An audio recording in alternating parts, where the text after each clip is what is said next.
Hello friends, myself Rachna Balewar. I am going to teach you class 10th chapter number 2 periodic classification of elements. तर आपण पहिल्यांदा काही general information पाहून घेऊया. तर मॅटर म्हणजे काय? Matter is anything on the earth by mass and volume. अर्थवरची अशी कोणतीही गोष्ट ज्याला मास आणि व्हॉल्यूम आहे त्याला आपण मॅटर म्हणतो. तर मॅटरचे दोन क्लास पडतात. पहिला म्हणजे मिक्सचर आणि दुसरा म्हणजे प्युअर सबस्टन्स. तर मिक्सचर म्हणजे काय? मिक्सचर म्हणजे दोन किंवा त्याच्यापेक्षा जास्त पदार्थ ज्या आपण एकत्र करतो त्याला मिक्सचर म्हणतो. पण प्युअर सबस्टन्स म्हणजे जसं की साखर हा एक प्युअर सबस्टन्स आहे. पण मिक्सचर म्हणजे साखर आणि पाण्याचं आपण मिश्रण केलं, साखर मीठ पाणी, ते झालं मिक्सचर. आणि प्युअर सबस्टन्स म्हणजे एकच घ्यायचा जसं की साखर. त्याच्यानंतर मिक्सचरचे पुन्हा दोन क्लास पडतात. पहिला म्हणजे होमोजिनियस आणि दुसरा म्हणजे हेटेरोजिनियस. तर होमोजिनियस म्हणजे काय? होमोजिनियस म्हणजे सपोज हा एक पाण्याचा ग्लास आहे. या पाण्याच्या ग्लासमध्ये आपण पाणी ॲड केलं. पाणी ॲड केल्याच्या नंतर आपण याच्यामध्ये सॉल्ट ॲड केलं. सॉल्ट ॲड केल्याच्या नंतर जे मिक्सचर तयार झालं त्याला होमोजिनियस म्हणतात. या मिक्सचरमध्ये आपण ही पेन टाकल्याच्या नंतर ती पेन अशीच सरळ खाली जाते. पण हेटेरोजिनियस म्हणजे तोच ग्लास आपण घेतला आणि त्याच्यात तितकंच पाणी टाकलं. पाणी टाकल्याच्या नंतर आपण त्याच्यात इथे सॉल्ट ॲड केलं. आपण इथं ऑइल ॲड करू. ऑइल ॲड केल्याच्या नंतर ऑइलचे ड्रॉप याच्यामध्ये न जाता त्यांचा एक लेअर फॉर्म करतात. आणि तो लेअर फॉर्म केल्याच्या नंतर आपण या ग्लासामध्ये ही पेन टाकल्याच्या नंतर ही पेन ज्या स्पीडनी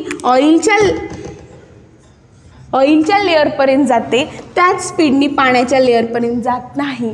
कारण याच्यात दोन लेअर फॉर्म होतात, दोन फेज फॉर्म होतात. त्यामुळे आपण याला हेटेरोजिनियस म्हणतो. दोनपेक्षा अधिक फेज ज्यात निर्माण होतात त्याला हेटेरोजिनियस. पण एकच फेज ज्याच्यात निर्माण होती त्याला आपण होमोजिनियस म्हणतो. हे झाले मिक्सचरचे टाईप्स. त्याच्यानंतर आपण बघणार आहोत प्युअर सबस्टन्सचे टाईप. तर प्युअर सबस्टन्सचे देखील दोन टाईप पडतात. पहिला म्हणजे इलेमेंट आणि दुसरा म्हणजे कंपाऊंड. तर इलेमेंट्सचे आणखी तीन टाईप तर इलेमेंट्सचे तीन टाईप्स पडतात. पहिला मेटल म्हणजे काय? आपण आपल्या सगळ्यांच्या घरात इलेक्ट्रिसिटी असते, लाईट असते. त्या लाईटच्या वायर हे तांब्याच्या धातूंनी बनलेल्या असतात. तर ते तांब्याचा धातू म्हणजे मेटल म्हणजे काय? ज्याच्यातून इलेक्ट्रिक करंट फ्लो होतो त्याला मेटल म्हणतात. आणि नॉन मेटल म्हणजे ज्याच्यातून इलेक्ट्रिक करंट फ्लो होत नाही त्याला नॉन मेटल म्हणतात. जसं की आपल्या सगळ्या घरांचे दरवाजे, लाकूड, वूड हा एक नॉन मेटल आहे. तसंच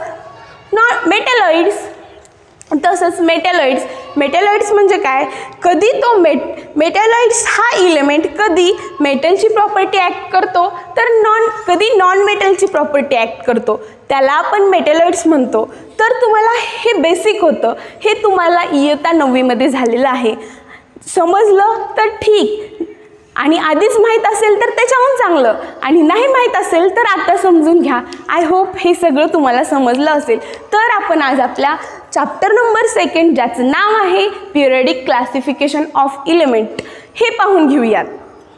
तर पिरियडिक क्लासिफिकेशन ऑफ इलेमेंटचं क्लासिफिकेशन करण्याची गरज का पडली? आपल्या नेचरमध्ये खूप सारे इलेमेंट्स आहेत आणि त्या इलेमेंट्सचं आपल्याला फक्त नावच लक्षात ठेवायचं नाही आहे, तर त्यांची property, physical property, chemical property आणि खूप सारे ॲप्लिकेशन्स आहेत. ते आपल्याला सगळे लक्षात ठेवायचे आहेत. तर ते लक्षात ठेवणं शक्य नाही म्हणून त्यांचं क्लासिफिकेशन करण्यात आलं. 18th century we know only 30 elements. आपल्याला 1800च्या शतकात फक्त 30 इलेमेंट्सची माहिती होती. 30 इलेमेंट्सची डिस्कवरी झाली होती. Today we know 118 elements. आज आपल्याला 118 एलिमेंट्स माहिती आहेत, पण 18 सेंचुरीला वी नो ओनली 30 एलिमेंट्स. आपल्याला फक्त 30 एलिमेंट्स माहीत होते. त्या 30 एलिमेंट्सचं क्लासिफिकेशन 2 ग्रुपमध्ये करण्यात आलं होतं.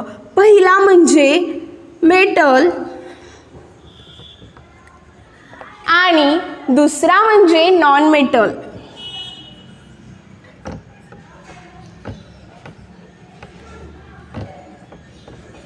पहिला म्हणजे मेटल आणि दुसरा म्हणजे नॉन मेटल. मेटल म्हणजे धातू आणि नॉन मेटल म्हणजे अधातू. तर काही दिवसांनी असे एलिमेंट्स आढळून आले जे की मेटल्सची प्रॉपर्टी शो करतात आणि नॉन मेटलचीही प्रॉपर्टी शो करतात. त्याला नाव देण्यात आलं मेटॅलॉइड्स.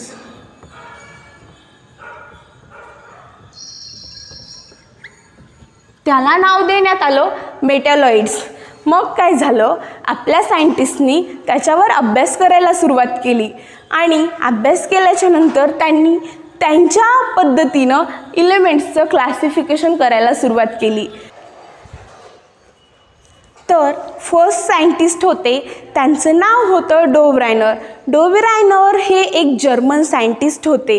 त्यांनी 1817ला त्यांचं क्लासिफिकेशन मांडलं. तर त्यांनी त्या क्लासिफिकेशनचं नाव डो ब्रायनर ट्राईड्स असं दिलं. त्यांनी ट्राईड्स, ट्राय म्हणजे समथिंग 3शी काहीतरी रिलेशन आहे हे तर तुम्हाला समजलंच असेल. त्यांनी आपल्याला असं सजेस्ट केलं की he suggested that properties of elements are related to their atomic masses. त्यांनी आपल्याला असं सांगितलं त्या एलिमेंट्सची प्रॉपर्टी ही त्यांच्या ॲटॉमिक मासशी रिलेटेड असते. त्यांनी काय केलं, he made 1 group of 3 elements.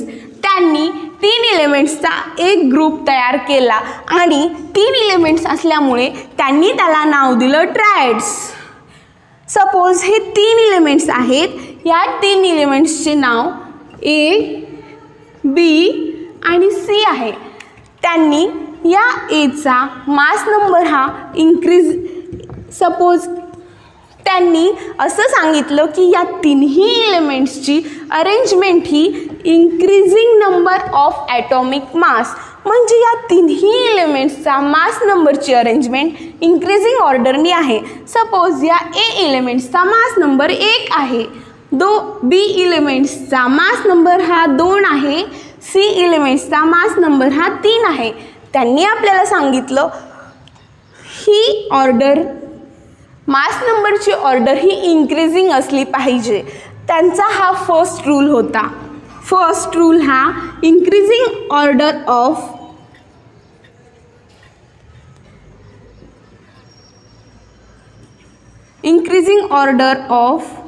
Atomic mass. त्यांनी आपल्याला सांगितलं ॲटॉमिक मासची ऑर्डर ही इंक्रीजिंग असली पाहिजे. त्यानंतर त्यांनी सांगितलं या 3ही एलिमेंट्सची प्रॉपर्टी ही सेम असली पाहिजे. जसं की हे 3ही मेटल आहेत, म्हणजेच ए एलिमेंट्स, बी एलिमेंट्स आणि सी एलिमेंट्स या 3ही एलिमेंट्सची प्रॉपर्टी सेम आहे.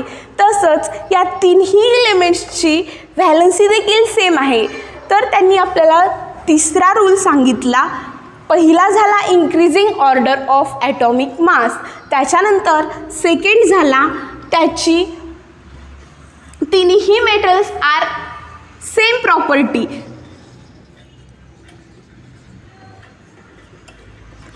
तिन्ही एलिमेंट्स हे सेम प्रॉपर्टीचे आहेत. त्याच्यानंतर त्यांचा तिसरा रूल होता अर्थमॅटिक मीन.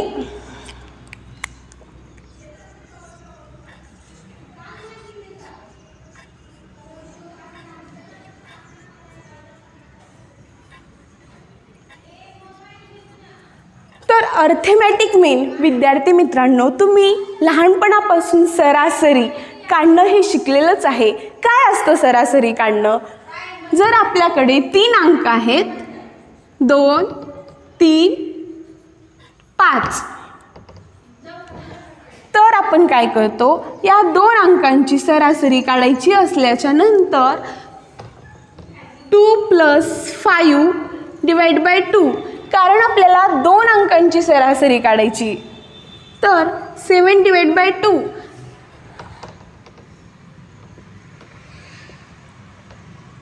3.5 म्हणजेच ॲप्रॉक्सिमेटली. तर अशी आपण सरासरी काढतो. त्याचप्रमाणे आपल्याला या तिन्ही एलिमेंट्सची सरासरी काढायची आहे. आपण पाहून घेऊया. 1 + 3 पहिला एलिमेंट्स हा आहे आणि तिसरा एलिमेंट्स हा आहे. तर पहिल्या एलिमेंट्सचा मास नंबर आपण 1 कन्सिडर केला आहे म्हणून 1. तर तिसऱ्या एलिमेंट्सचा मास नंबर आपण 3 कन्सिडर केला आहे म्हणून 3 divide by 2 4 divide by 2. Exactly arithmetic ही मिडल एलिमेंट्सच्या मास नंबर इतकी आली. पण आपल्याला डोबेरायनरने असं सांगितलं ही अर्थमॅटिक मीन जर ॲप्रॉक्सिमेटली आली तरीही हा त्यांचा रूल फॉलो होतो. तर त्यांनी या ट्रायड्समध्ये या क्लासिफिकेशनमध्ये 3 ग्रुप तयार केले. पहिला म्हणजे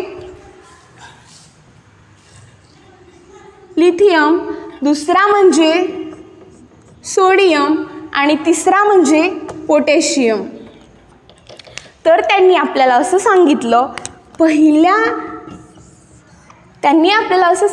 पहिल्या आणि तिसऱ्या एलिमेंट्सची अर्थमॅटिक मीन आपल्याला काढायची आहे. पहिल्या आणि तिसऱ्या एलिमेंट्सच्या मास नंबरची आपल्याला अर्थमॅटिक मीन काढायची. दुसरी म्हणजे यांच्या मास नंबरची ऑर्डर ही इन्क्रीजिंग असली पाहिजे. आणि तिसरा रूल म्हणजे या तिन्ही मेटल्सची या तिन्ही एलिमेंट्सची प्रॉपर्टी ही सेम असली पाहिजे. जसं की हे तिन्ही एलिमेंट्स हे मेटल आहेत. All are metal. दुसरी प्रॉपर्टी म्हणजे ते तिन्ही इन्क्रीजिंग ऑर्डरने मांडलेले आहेत. जसं की लिथियमचा मास नंबर हा 6.9 तर सोडियमचा 23 आणि पोटॅशियमचा 39.1. तिन्ही एलिमेंट्सची अरेंजमेंट ही इन्क्रीजिंग ऑर्डरनी आहे. त्याच्यानंतर तिसरी प्रॉपर्टी आपल्याला काढायची आहे या दोघांचा अर्थमॅटिक मीन. तर अर्थमॅटिक मीन काढण्यासाठी lithium plus potassium divide by 2. तर लिथियमचा मास नंबर हा 6.9 आहे. त्यानंतर पोटॅशियमचा मास नंबर हा 39.1 आहे.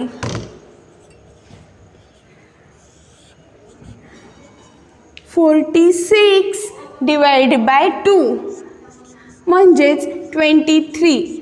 तर arithmetic mean he exactly accurate आलेली आहे. पण आपल्याला डोबेरायनरने असं सांगितलं ही अर्थमॅटिक मीन जर ॲप्रॉक्सिमेटली आली तरीही त्यांचा हा रूल फॉलो होतो. जसं की ही मीन जर 23.02 किंवा 22 पॉईंट समथिंग म्हणजेच ॲप्रॉक्सिमेटली जरी आली असती तरी त्यांचा हा फर्स्ट रूल फॉलो झाला असता. त्याच्यानंतर काय झालं डिमेरिट्स आले. डिमेरिट्स काय आले त्यावेळी आपल्याला 30 एलिमेंट्स माहीत होते. त्यांनी काय केलं 30 एलिमेंट्सची अरेंजमेंट ही याप्रमाणे केली. इन्क्रीजिंग ऑर्डरनी त्यांनी 30 एलिमेंट्सची अरेंजमेंट केली. सपोज हे 30 एलिमेंट्स आहे आणि त्यांची ऑर्डर ही इन्क्रीजिंग मास नंबरनी आहे. त्यांच्या असं लक्षात आलं की पहिल्या एलिमेंट्सची आणि तिसऱ्या एलिमेंट्सची अर्थमॅटिक मीन ही म्हणजे मिडल एलिमेंट्सचा मास नंबर येतोय. तर त्यांनी काय केलं असे 3 ट्रायड्स बनवले. पहिला ट्रायड्स म्हणजे लिथियम, सोडियम, पोटॅशियम. दुसरा ट्रायड्स म्हणजे कॅल्शियम, स्ट्रॉन्टियम, बेरियम आणि तिसरा ट्रायड्स म्हणजे क्लोरीन, ब्रोमीन, आयोडीन. पण बाकीच्या एलिमेंट्सचं काय झालं आपल्याकडे 30 एलिमेंट्स होते. 30 एलिमेंट्सपैकी 3 ट्रायड्स म्हणजे एका ट्रायड्समध्ये 3 एलिमेंट्स म्हणजे 3 1 3, 3 2 6 आणि 3 3 9 एलिमेंट्सचे त्यांनी 3 ट्रायड्स बनवले. 30 मायनस 9 म्हणजेच 21. आपल्याकडे 21 एलिमेंट्स उरले, तर त्या एलिमेंट्सचं त्यांनी ट्रायड्स का नाही बनवले? तर काय झालं, त्यांनी अशा प्रकारे ट्रायड्स बनवत असताना बाकीच्याही एलिमेंट्सची प्रॉपर्टी ही सेम येत होती, ऑर्डर देखील इन्क्रीजिंग होती. पण आपला तिसरा रूल म्हणजेच पहिल्या एलिमेंट्सची आणि तिसऱ्या एलिमेंट्सची अर्थमॅटिक मीन ही ॲप्रॉक्सिमेटली आली तर हा रूल फॉलो होतो. पण तिथं या दोघांची अर्थमॅटिक मीन म्हणजेच पहिल्या एलिमेंट्सची आणि तिसऱ्या एलिमेंट्सची अर्थमॅटिक मीन ही ॲप्रॉक्सिमेटली न येता ती खूप दूर जात होती, तर ती फार अवे होत होती. त्याच्यामुळे त्यांचं हे क्लासिफिकेशन सक्सेस झालं नाही. हे त्यांचे डिमेरिट्स आले. मग काय झालं, क्लासिफिकेशन थांबलं नाही. क्लासिफिकेशन नाही थांबलं. त्याच्यानंतर दुसरे सायंटिस्ट आले, जॉन न्यूलँड, आणि त्यांनी त्यांच्या प्रकारे क्लासिफिकेशन केलं आणि त्याचं नाव दिलं न्यूलँड्स लॉ ऑफ ऑक्टेव. तर आपण लगेच न्यूलँड्स लॉ ऑफ ऑक्टेव बघून घेऊयात. तर जॉन न्यूलँड हे एक इंग्लिश सायंटिस्ट होते. त्यांनी 1866ला त्यांचं क्लासिफिकेशन केलं आणि त्याला नाव दिलं Newlands law of Octave. Octave इकडे बघा विद्यार्थी मित्रांनो, काहीतरी गमतीशीर आहे. ऑक्टेव आणि ट्रायड्स म्हणजे डोब्रायनरनी आपल्याला असं सांगितलं, ट्रायड्स म्हणजे 3शी काहीतरी रिलेटेड, आणि न्यूलँड्सनी आपल्याला ऑक्टेव्ज म्हणजेच 8शी काहीतरी रिलेशन आहे. इतकं तर तुम्हाला समजलंच असेल. तर न्यूलँड्सनी काय केलं, सगळे एलिमेंट्स इन्क्रीजिंग ॲटॉमिक मासच्या बेसवर मांडले.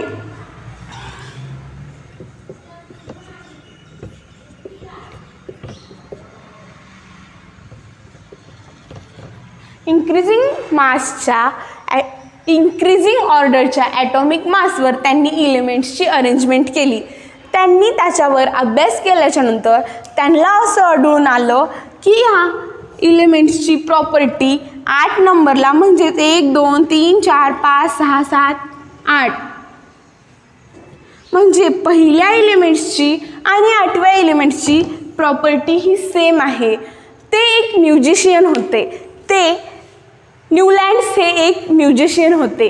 म्युझिशियन म्हटल्याच्यानंतर त्यांच्या डोक्यात काहीतरी म्युझिकबद्दल, तर त्यांनी सूर असतात आपले सप्तकांचे, सा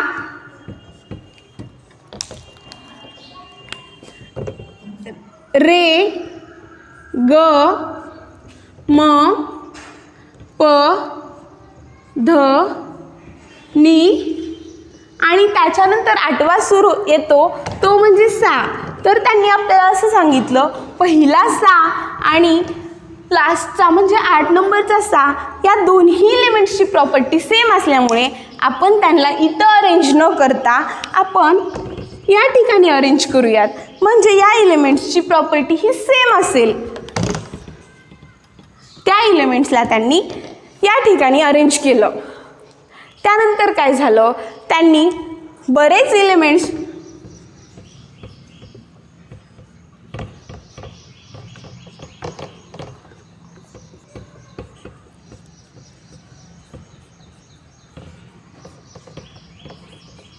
त्यांनी अशा प्रकारे एलिमेंट्सची अरेंजमेंट केली. त्यांनी बऱ्याच एलिमेंट्सचा शोध लावला की ते सिमिलर प्रॉपर्टीचे आहेत. पण काय झालं त्यांचा डिमेरिट्स हा ठरला की ते क्लासिफिकेशन फक्त कॅल्शियमपर्यंत म्हणजेच जे लाईट एलिमेंट आहेत, लायटर एलिमेंट आहेत तिथपर्यंतच चाललं. जसं की इथं सपोज जीच्या नंतर त्यांचं क्लासिफिकेशन फॉलो झालं नाही, कारण की त्यांनी सांगितलेला रूल होता पहिल्या सामधल्या तिन्ही जे 3 4 काय एलिमेंट्स आले त्या सगळ्या एलिमेंट्सची प्रॉपर्टी सेम आहे, त्यांची ऑर्डर इन्क्रीजिंग आहे. पण त्या एलिमेंट्सची प्रॉपर्टी सेम न येता डिफरंट प्रॉपर्टीचे एलिमेंट्स या रखान्यात येऊ लागले, म्हणून त्यांचा हा रूल फेल गेला, पण त्यांचा पिरियडिक इलेमेंट्सचं क्लासिफिकेशन कोणत्या प्रकारात होतं, म्हणजे त्यांचा टेबल कसा होता हे आपण पाहून घेऊयात. तर हे न्यूलँड्सचं क्लासिफिकेशन होतं. तर त्यांनी म्युझिकल नोट्स जसं की सा, रे, ग, म, प, ध, नी आणि सा हे एक इंग्लिश सायंटिस्ट होते आणि इंग्लिशचे सूर हे डो, रे, मी, फा, सो, ला आणि टी या प्रकारे असतात. तर त्यांनी काय केलं, इलेमेंट्सची इंक्रीजिंग ॲटॉमिक मासच्या ऑर्डरनी अरेंजमेंट केली, जसं की hydrogen, lithium, barium, boron, carbon, nitrogen, oxygen आणि त्याच्यानंतर फ्लोरीन. म्हणजेच त्यांनी आपल्याला सांगितलं हायड्रोजन, फ्लोरीन, क्लोरीन जे काही इलेमेंट्स या डोमध्ये येतात त्या सगळ्या इलेमेंट्सची प्रॉपर्टी ही सिमिलर आहे. तसंच रेमध्ये येतात त्या इलेमेंट्सची प्रॉपर्टी सिमिलर आहे, मीमध्ये येतात त्या इलेमेंट्सची प्रॉपर्टी सेम आहे. त्यांनी आपल्याला अशा प्रकारे सांगितलं.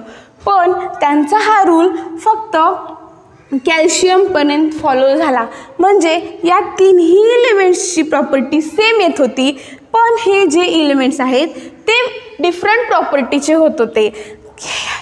कॅल्शियमपर्यंत जे इलेमेंट्स आहेत ते लायटर इलेमेंट होते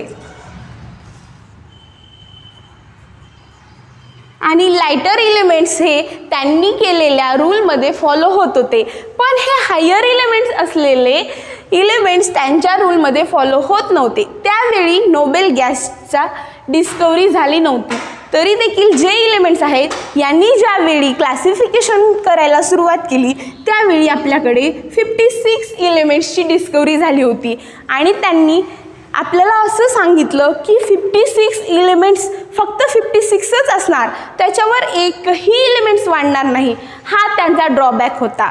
तर न्यूलँड्सनी त्या इलेमेंट्सचं क्लासिफिकेशन अशा प्रकारे केलं. आय होप तुम्हाला सगळ्यांना समजलं असेल. काही क्वेश्चन असतील तर तुम्ही मला विचारू शकता.